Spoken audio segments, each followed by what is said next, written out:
మూర్ఖులో హృదయంలో కోపం ఉంటుందంట. మూర్ఖులకి గుర్తంట ఆ కోపము. ఓ బ్రదర్ అండ్ సిస్టర్, దేవుడు నిన్ను నన్ను మూర్ఖుల్లాగా చూడాలని అనుకుంటలేరు.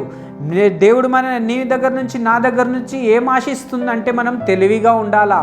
తెలివిగా ఎలా ఉండాలంటే మనము ప్రేమించాలా. ఓ బ్రదర్ అండ్ సిస్టర్, ఆత్రపడి కోపం చేస్తే కొన్ని నష్టాలు జరుగుతూ ఉంటాయి. ఎవరికి జరుగుతాయి అంటే కొన్ని నష్టాలు అంటే సొంత ఫ్యామిలీకి కూడా కొన్నిసార్లు నష్టాలు జరుగుతాయి. ఆత్రపడి కోపం చేస్తే కొన్నిసార్లు మనకు కూడా ఆ నష్టము భరించాల్సి వస్తుంది. మనం చూస్తాం చాలా సంవత్సరాల నుంచి.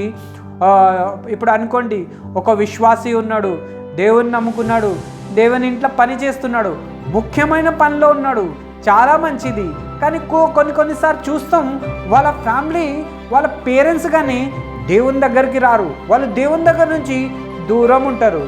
కొన్నిసార్లు మనం చూస్తాం పేరెంట్స్ ఏమో దేవునిలో ఉంటారు, దేవుని ఇంట్లో ముఖ్యమైన పని చేస్తూ ఉంటారు, కానీ వాళ్ళ పిల్లలు దేవుని దగ్గర నుంచి దూరం ఉంటారు.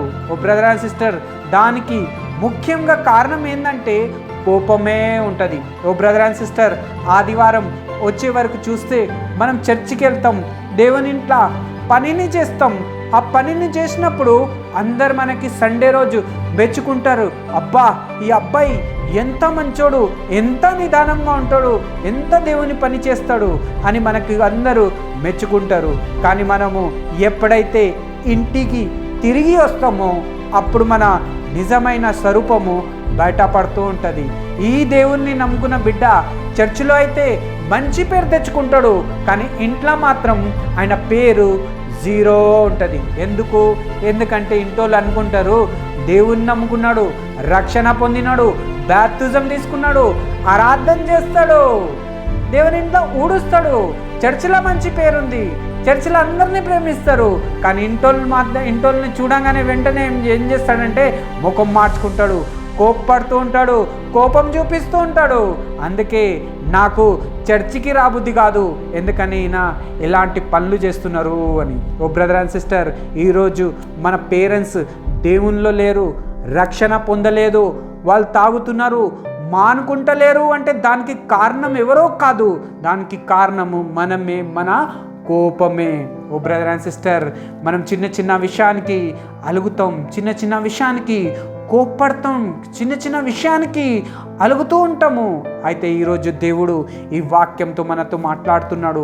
ఆత్రపడి కోప్పడకు. కోపం అంట మూర్ఖుల హృదయంలో ఉంటారు. మూర్ఖులకి గుర్తు ఆ కోపం. నువ్వు మూర్ఖునివా?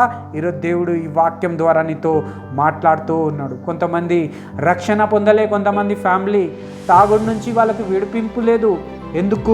ఎందుకంటే మనము చర్చిలో పని చేస్తాం, చర్చిలో మంచి పేరు తెచ్చుకున్నాం, కానీ ఇంట్లో మాత్రం కోపం చేస్తాం, ఒక్క పని కూడా చక్కగా చేయం. అందుకే దేవుణ్ణి ఇంతవరకు మా పేరెంట్స్ నమ్ముకోలేదు. ఓ బ్రదర్ అండ్ సిస్టర్, మనం ఇంట్లో బయట అయితే వెళ్ళి వాక్యం చెప్తాం, దేవుడు ఎంతో గొప్పగా, దేవుడు ప్రేమగల దేవుడు అని అందరికీ మనం చెప్పుకుంటాం. కానీ కొన్నిసార్లు మన సొంత ఫ్యామిలీకి, పేరెంట్స్కి, పిల్లలకి ఇదే మాటని చెప్పడానికి ధైర్యం ఉండదు. ఇదే మాట చెప్పడానికి ధైర్యం ఉండదు అంటే ఎందుకంటే వాళ్ళ ముందు మనము మన సాక్ష్యంని చెడగొట్టుకుంటాం, వాళ్ళ ముందు మనం ఆత్రపడి కోప్పడుతూ ఉంటాం, వాళ్ళ ముందు మనం కోపం చూపిస్తుంటాం, వాళ్ళ ముందు మనం గలీజ్ మాటలు మాట్లాడతాం, వాళ్ళ ముందు మనం అలుగుతాం, వాళ్ళ ముందు మనం ఒకరినొకరిని కొట్టుకుంటాం. అందుకే మన పేరెంట్స్ కానీ మన పిల్లలు ఇదే చూసి వాళ్ళు దేవుని వాక్యం చెప్పినప్పుడు కూడా వాళ్ళు వినరు. వాళ్ళు చెప్తారు, ముందు నువ్వు చక్కగా నిన్ను చేసుకో, తర్వాత వచ్చి నువ్వు నాకు వాక్యం చెప్పు, బోధించు అని చెప్తారు.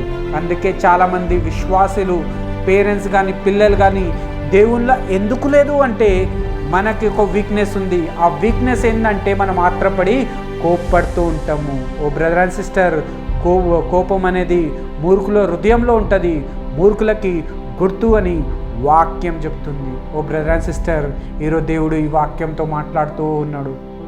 నువ్వు బయట మంచిగా ఉన్నావు బిడ్డ, కానీ ఇంట్లో నీ పేరెంట్స్తో ఒకవేళ కోపంలో ఉంటే దేవుడు మాట్లాడుతున్నాడు.